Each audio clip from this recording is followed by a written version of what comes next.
चलो यार, आज आरगवत शुरू करते हैं। तो सबसे पहले इसके नाम के बारे में जानते हैं। तो इसके नाम का अर्थ होता है असमन्तात रुजाम वधो, यानी कि जो सभी रुझाओं का अंत करता है, वध करता है, उसे आरगवत कहते हैं। क्या कहते हैं? जो सभी रुझाओं का वध करता है या अंत करता है, उसे आरगवत कहते हैं। बाकी इसकी बॉटेनिकल नेम की बात करें तो इसका बॉटेनिकल नेम होता है कैसिया फिस्चुला, और इसकी फैमिली होती है फेविएसी, इसी को सिजल पेनेसी भी बोलते हैं। और उत्पत्ति स्थान है सर्वत्र भारत।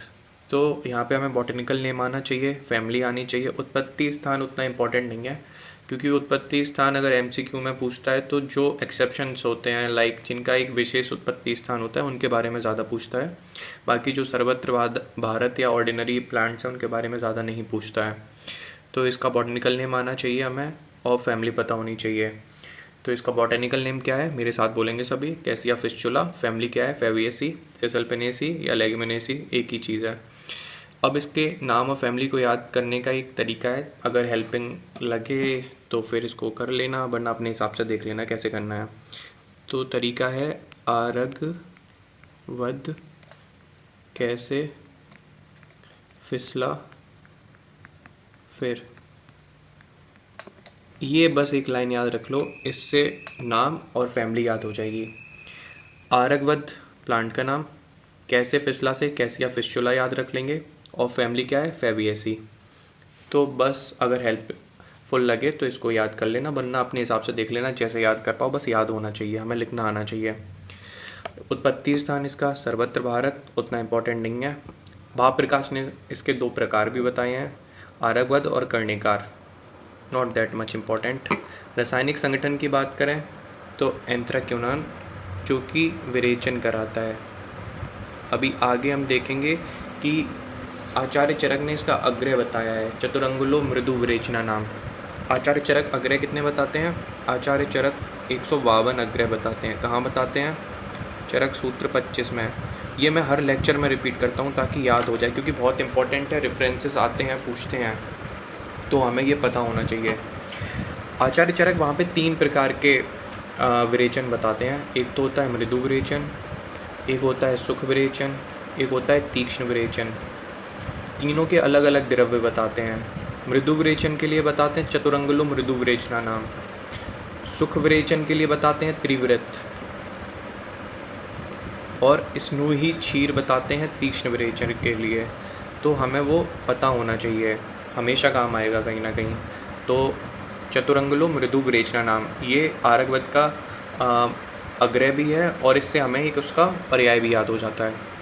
बाकी इसके गण या क्लासिफिकेशन की बात करें तो आचार्य चरक ने इसको कुष्ठग्न, कंडुग्न, महाकषाय में रखा है, और विरेचन महाकषाय में रखा है, और तिक्त स्कंद में रखा है। आचार्य चरक विमान स्थान के 8वें अध्याय में स्कंद बताते हैं सभी रसों के आधार पे। तो ये इम्पोर्टेंट है कि आचार्य चरक ने कहाँ रखा है आरगवद को, तो तिक्त स्कंद में रखा है। कौन से स्कंद में रखा है? तिक्त स्कंद में रखा है। बाकी हम कुष्ठग्न, कंडुग्न ये तो याद कर ही लेते हैं, क्योंकि हम पढ़ते हैं ना, चरक सूत्र स्थान 3 का जो अध्याय है, आरगवध्यम अध्याय, वहाँ पे कुष्ठ आदि चूर्ण वगैरह बताते हैं आचार्य, तो उसके आधार पर हम याद कर सकते हैं कि आचार्य चरक ने कहाँ रखा है, कुष्ठग्न, कंडुग्न, महाकषाय में रखा है। आचार्य सुश्रुत आरगवद आदि गण बताते हैं, श्यामा आदि गण बताते हैं, और अधोभागर में रखा हुआ है। आचार्य चरक महाकषाय कितने बताते हैं? 50। आचार्य सुश्रुत गण कितने बताते हैं? 37। और भावप्रकाश वर्ग कितने बताते हैं? 23। ये चीज़ याद होनी चाहिए, कोई भी टीचर मुँह उठा के कभी भी ये चीज़ पूछ लेता है, तो वो पता होना चाहिए हमें।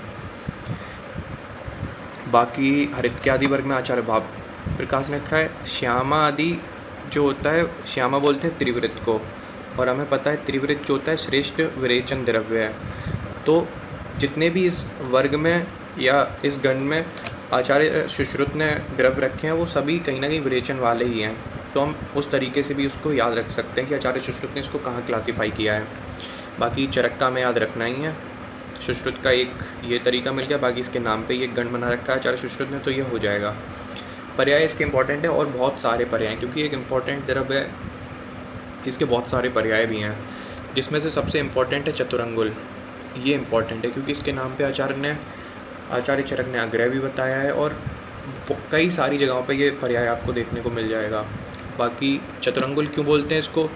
क्योंकि इसकी जो फली होती है वो ट्यूबुलर होती है और उसको ही विरेचन के लिए यूज़ करते हैं। और इस फली का 4 अंगुल के अंदर में जितना फल मज्जा आता है उसको ही विरेचन की मात्रा बोलते हैं।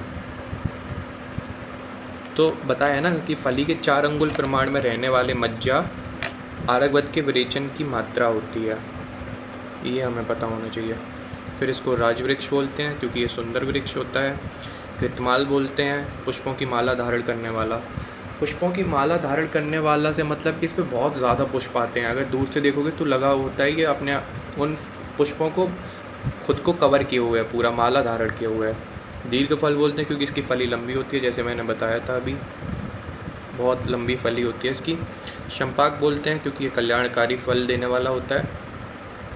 प्रग्रह बोलते हैं सुंदर वृक्ष के कारण आकर्षण अधिक होता है इसमें। सुवर्णक बोलते हैं सुंदर वर्ण वाले पुष्प। सुवर्णक, ये रिपीट हो गया। स्वर्ण भूषण बोलते हैं क्योंकि इसके जो पुष्प होते हैं वो पीले वर्ण के होते हैं। तो पीतवर्णीय पुष्प माला जो होती है उसके आधार पे। व्याधि घात होता है, रोगों को दूर करने वाला होता है। आर्यवत, मलों को निकालने वाला क्योंकि ये क्या करा रहा है, विरेचन करा रहा है। अब आरगवत का प्रयोजन पत्र भी हो सकता है, उसका फल भी हो सकता है, कई सारे उसके प्रयोजन हो सकते हैं, पर हमें फोकस किस पे करना है, फल मज्जा पे करना है, फल पे करना है। क्योंकि इसका आग्रह बताया ना विरेचन में ये वर्क करता है, तो हमें वहाँ पे क्या यूज़ हो रहा है, उसकी फल मज्जा, तो उस पर ज़्यादा फोकस करना है। बाकी जो भी और पुष्ट में जैसे इसका पत्र यूज़ होता है तो हम पत्र को भी देख लेंगे एक बारी, पर हमें फोकस किस पे करना है, फल पे करना है। हिंदी नाम इसका अमलतास होता है। परगिंकेसिया इसको बोलते हैं क्योंकि परगेशन में हेल्प करता है इंग्लिश में। स्वरूप क्या है, हमने इतने सारे पर्याय देखे यहाँ पे, इसके राजवृक्ष देखा है ना, चतुरंगुल देखा, ये तो कोई मतलब नहीं है, पर राजवृक्ष एक पर्याय देखा है जिसमें वृक्ष आया है। तो ये क्या होता है, वृक्ष, इसका स्वरूप वृक्ष का होता है, बस इतना याद रख लो, उसको रिलेट करके याद रख लो, कैसे भी करो पर कर लो। इसकी पेरिपिनेट कंपाउंड लीफ होती हैं। फली, ये इम्पॉर्टेंट है, सिलेंड्रिकल होती है। जब ये शुरुआत में अर्ली स्टेजेस पे ये हरी होती है, फिर जब ये पक जाती है तो फिर ये ब्राउनिश हो जाती है। बाकी फ्लावर इसके मैंने बताया पीले होते हैं, पीत वर्ण के होते हैं, और बीज जो होते हैं वो चपटे, चमकदार, मीठे, गूदे में पटों द्वारा अलग होते हैं, यही इसकी फली के अंदर। अब यही जो इसकी फली है, इसमें जो 4 अंगुल जितना भी जगह आएगी उसके अंदर जितना इसका फल मज्जा होगा वही विरेचन की मात्रा होगी, ये चीज़ हमें याद रखनी है। अब ये इम्पोर्टेंट पार्ट है, ये बहुत लोग मतलब इसको हल्के में निकाल देते हैं, पर क्वेश्चन बन जाता है यहाँ से कि आरगवत के फल मज्जा संग्रह विधि क्या है। इसकी जो फल मज्जा होती है हम उसे डायरेक्ट यूज़ नहीं करते, उसको हम पहले जो भी इसकी फली है उसको लेते हैं, फिर सप्तरात्रि में सिक्ता में गाड़ कर रखते हैं, फिर इसके पश्चात उसको सुखाते हैं, फिर उसका फल मज्जा का संग्रह करते हैं और उसको आगे उपयोग करते हैं। तो क्वेश्चन ऐसे पूछ लेगा कि आरगवत जब फल मज्जा को संग्रहण करते हैं तो उसको कितने रात्रि तक सिक्ता यानी बालू के अंदर में गाड़ के रखते हैं या दबा के रखते हैं, तो सप्तरात्रि, ये याद होना चाहिए। कैसिया फिस्टुला नाम याद होना चाहिए, फैमिली याद होनी चाहिए, उसका कौन सा पार्ट यूज़ हो रहा है, हम पीछे जितना पढ़ के आए हैं बस रिवीजन करा रहा हूँ। और ये आरगवत की फल मज्जा संग्रहण विधि ये दिमाग में रखनी है, भूल जाते हैं लोग, हल्के में निकाल देते हैं, पर हमें नहीं ऐसा करना है, ठीक है। और इसके गुणकर्म या रसपंचक की बात करें तो देखो, गुणकर्म और रसपंचक जो भी होगा ना वो हम फल का स्पेशली देखेंगे क्योंकि उससे हमें ज़्यादा काम है, ज़्यादा वास्ता पड़ रहा है उससे। तो इसका कोड है कि मधुर, शीत, मधुर इसका होता है, ठीक है, मधुर, शीत, मधुर होगा। पर अगर मधुर, शीत, मधुर है तो गुड़ कैसा होगा, गुरु और स्निग्ध होगा इसका।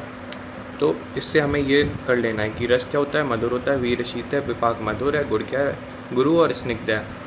प्रधान कर्म इसका स्त्रंसन। स्त्रंसन क्या है, शारंगधन ने जो विरेचन के 4 प्रकार बताए हैं उसमें एक स्त्रंसन भी है। पुष्टग्न इसके पत्र करेंगे, कंडुग्न इसके पत्र करेंगे, जो भी कर्म है ये वाले पुष्टग्न और कंडुग्न। फल क्या करेगा, स्त्रंसन करवाएगा। दोष कर्म क्या है, वात पित्त शामक है, ये किसका रहेगा, फल का रहेगा। क्यों रहेगा, क्योंकि मधुर, शीत, मधुर है ना, तो ये क्या करेगा, वात और पित्त का शमन करेगा। धातु कर्म की बात करें तो रक्त धातु पे कर्म करके ये सतत ज्वर एवं कुष्ठनाशन का काम करेगा। सतत ज्वर क्या है, ये विषम ज्वर का एक प्रकार है। मेद धातु पे शोषण का काम करेगा यानी लेखन का काम करेगा। कौन सा पार्ट इसका यूज़ होगा, वहाँ पे पत्र यूज़ होगा। मल कर्म की बात करें तो स्त्रंसन, कौन सा पार्ट यूज़ होगा? फल होगा। प्रमेय, प्रमेय में काम कौन करेगा? पत्र करेगा, याद रखना। अब इसके कैदेव निघंटु के अनुसार आरगवध के प्रयोजांग और उनके गुणकर्म, वहाँ पे कौन कौन से उन्होंने कैदेव निघंटु ने कौन कौन से इसके प्रयोजांग बताएं और उनके क्या गुणकर्म बताएं, वो हमको देख लेने। अभी तक हमने फोकस किया है पत्र पे और फल पे, पर कैदेव निघंटु क्या है, और भी चीज़ें बताएंगे कि वो क्या क्या काम करते हैं। जैसे फल के बारे में बताया उन्होंने, ज्वरेतु सततम पथ्यम कोष्ठ शुद्धि करम परम स्त्रंसनम कुष्ठग्न पित्त शामका पित्त कफ शामक। तो ये मतलब ठीक है, इसको याद कर सको तो अच्छा है। बाकी जो इसके जो प्रधान कर्म थे अभी हमारे डीजी पेपर 2 के हिसाब से ये ज़्यादा इंपॉर्टेंट है, स्त्रंसन कुष्ठग्न और कंडुग्न। बाकी फल मज्जा अग्निकृत स्निग्ध मधुर विभाग वात पित्त शामक पत्र कफ मेद शोषण। हमने एक इसका कर्म देखा ना, प्रमेय पे करता है, लेखन का काम करता है, तो क्या है, कफमेद शोषण का काम करते हैं पत्र। पुष्पम यानी फ्लावर इसके ग्राही होते हैं, मधुर कषाय तिक्त रस शीत बीर्य होते हैं।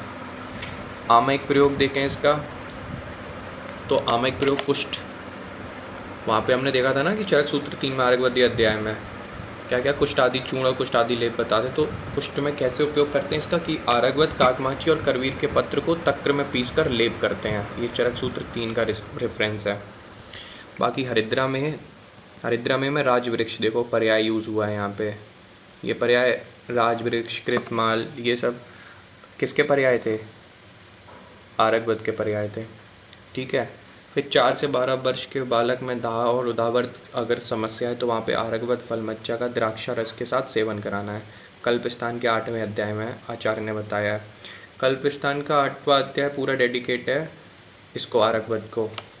आमवाद के अंतर्गत क्या बताया कि आरगवद पत्र को कटु तेल कौन सा होता है? सरसों का तेल जो होता है उसमें भूनकर सायंकाल भोजन पश्चात के में सेवन कराते हैं। ये आचार्य भावप्रकाश ने बताया। इसमें से अगर सिर्फ सेकंड प्रॉफ के हिसाब से याद करना है तो 2 कर लो काफ़ी हैं। बाकी आगे के लिए अगर देखना है तो जितने कर पाओ उतना ही अच्छा है। प्रयोजांग हमने देखा, इसके पत्र भी यूज़ होते हैं, इसका फल भी यूज़ होता है, इसका पुष्प भी यूज़ होता है। तो हमें मेनली फल मज्जा भी जो कैदेव निघंटु ने अलग से बताई है।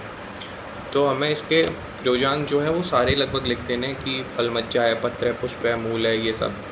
मात्रा जो भी सामान्य मात्रा है वो यूज़ होगी, क्योंकि ना तो ये कोई विषादी द्रव्य है और ना ही बहुत ज़्यादा तीक्ष्ण द्रव्य है कोई। तो क्वाद की जो जनरल मात्रा होती है वो 40 से 80 ml लिख देनी है। फल मज्जा 5 से 10 ग्राम बताइए, पर हमें बताया गया ना इसका एक पर्याय था चतुरंगुल में क्या बताया था कि 4 अंगुल के अंदर फली के अंदर में जितनी भी फल मज्जा आती है वो विरेचन की मात्रा होगी। तो वो दिमाग में रखना है मात्रा के अंतर्गत। पुष्प का स्वरस देख रहे हो तो 10 से 20 ml। विशिष्ट योग कौन कौन से हैं? आरगवदादिष्ट और आरगवदादि लेप, आरगवदादि अवलेह, आरगवदादि तेल। फिर इसका अग्रय आ जाता है। अग्रय में भी देखो कौन सा पर्याय यूज़ हुआ है? चतुरंगुल। आरगवद के अग्रय नहीं आया, सॉरी, ये आचार्य चरक ने जो 12 योग बताए हैं आज कल्पस्थान में वो है ये। फिर अग्रय ये आ गया। अग्रय क्या बताया कि चतुरंगुल मृदु विरेचना नाम श्रेष्ठम, ये है। फिर एक कल्पस्थान का ही 8वें अध्याय का एक ये भी रेफरेंस है, सेकंड प्रॉफ के हिसाब से उतना इम्पोर्टेंट नहीं है, पर देख लेते हैं। वाले वृद्धे छते छीणे सुकुमारे चा मानवे योज्यो मृदु अपायत्वाद विशेषः चतुरंगुला। मतलब क्या बताया है कि चतुरंगुल जो होता है वो मृदु, ये तो विरेचन में तो काम करता ही है, और कल्पस्थान में जो 8वां अध्याय है वो विरेचन को लेकर डेडिकेट किया है, आरगवद को ही लेकर डेडिकेट किया है। विरेचन तो करता ही है, पर इसकी श्रेष्ठता विरेचन के लिए उससे कहीं ज़्यादा इस बात के लिए है कि ये उपद्रव नहीं करता, इसके बहुत कम उपद्रव हैं, ना के बराबर ही हैं। तो जब इसके उपद्रव कम है और ये विरेचन भी अच्छे से कराता है तो बाले वृद्धे छते छीण, यानी बच्चों में, वृद्धों में छत छीण जो पीड़ित है, कोई सुकुमार है, मतलब कि जो बहुत ज़्यादा तीक्ष्ण चीज़ें नहीं संभाल सकता या बहुत ज़्यादा हार्ड वर्किंग, या फिर जिस पे हम बहुत सोच समझ के चिकित्सा जिसकी करनी चाहिए, ऐसे व्यक्ति में हम अपना चतुरंगुल यानी कि आरगवद प्रयोग कर सकते हैं। ये कल्पस्थान के 8वें अध्याय का रेफरेंस था। आगे रिसर्च अपडेट जो कि हमारे अभी सिलेबस में डाला है, तो उसमें बताया गया है कि extract from the fruit pulp and seed of cassia fistula have shown the anti candidal activity, यानी कि एंटी फंगल एक्टिविटी भी ये शो करते हैं। तो ये हो गया हमारा आरगवद। एक बार इसको रिवाइज कर लेते हैं जल्दी जल्दी। हमने क्या क्या देखा। आरगवद का नाम आरगवद क्यों है, क्योंकि ये सभी प्रकार की रुझाओं का नाश करता है। आरगवद का स्वरूप क्या है, आरगवद का स्वरूप वृक्ष है। आरगवद का बॉटेनिकल नेम क्या है, आरगवद का बॉटेनिकल नेम हमने एक ट्रिक बनाई थी कि आरगवद कैसे फिसला फिर, यानी कि आरगवद कैसिया फिस्टुला फेबियेसीज की फैमिली है। और उत्पत्ति स्थान क्या है इसका, सर्वत्र भारत है। इसके 2 भेद बताए थे, उतने इंपॉर्टेंट नहीं है। रासायनिक संगठन इसका क्या है, एंथ्राक्योनाइन याद कर लेंगे क्योंकि वो विरेचन में काम आता है। बाकी इसको कौन कौन से गणों में रखा गया है, तो आचार्य चरक ने कुष्ठग्न, कंडुग्न, विरेचन, तिक्तिस्कंद, आचार्य सुश्रुत ने कहाँ रखा है, इसके नाम पे ही पूरा एक गण बना दिया उन्होंने। आरगवद आदि और श्यामादि, अधोभागर गण इनमें रखा है। भाप्रकाश ने कौन से वर्ग में रखा है, हृत्यादि वर्ग में रखा है। चरक और सुश्रुत ज़्यादा इंपॉर्टेंट है, बाकी भाप्रकाश याद रहे तो बहुत अच्छा। पर्याय इसके मेन कौन से हैं, चतुरंगुल है, राजवृक्ष है, कृतमाल है।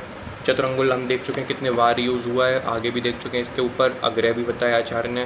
राजवृक्ष हम जब आमायिक प्रयोग देख रहे थे तो वहाँ पे राजवृक्ष यूज़ किया गया था। कृतमाल हो गया, चंपाक हो गया, बाकी भी हम याद कर लेंगे। हिंदी नाम अमलतास इसका। पत्तियाँ इसकी कंपाउंड लीफ होती हैं, पेरिपिन्नेट होती हैं। फली मेन है, फली कैसी होती है, सिलेंड्रिकल, लॉन्ग सिलेंड्रिकल इसकी फली होती है। फ्लावर इसके हम देख चुके हैं, राजवृक्ष बोलते हैं क्योंकि येलोइश फ्लावर होते हैं एकदम, उनसे पूरा कवर्ड होता है फ्लावर से, बहुत अच्छे से फ्लावर आते हैं इस पर, इसीलिए इसको स्वर्ण भूषण भी इसका एक पर्याय था।